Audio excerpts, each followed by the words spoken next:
Usa ka kawatan nga namiktima og teacher sulod mismo sa eskwelahan ang nakuhaan sa CCTV. Nasayarang dagang eskwela na diay ang gisulod sa mong suspek. Ani ang report ni Argel Relator.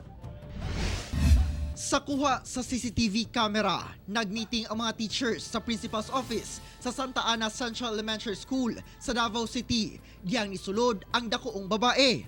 Gihatod pa kini sa personnel sa room mismo sa principal.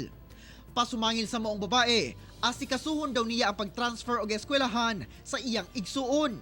Dihang sa paggawas, nagtuyok-tuyok na di ay matud pa kini sa mga classroom ug nahimong target niini ang pupils ni Teacher Jeneline.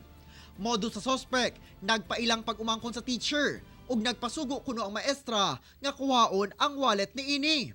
Sa laing anggulo sa kamera, makita ang pagsulod balik sa suspek sa school compound samtang ginahulat ang pupils nga nagdala sa pitaka nga dunay sulod nga cash ug cards. Gilayon kining nigawas dihang makuha na ang pitaka. Ulahin na dihang naibawaan sa maestra nga gikawatan na di ay siya. Ni tawag akong student na, ma'am, nakay gipakuha nimo imong wallet. So dito na alarm ako, wala ko gipakuha. Pati sila po the other line sa phone.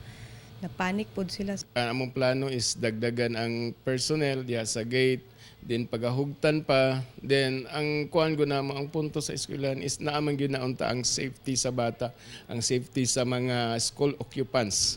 Nakuhaan na di ay ang suspek nga nangawatsab sa laing mga eskwelahan.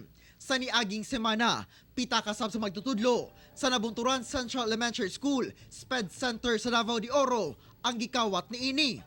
Ginapangita na kini karon sa mga otoridad. Kauban si Joe Pascual sa kamera.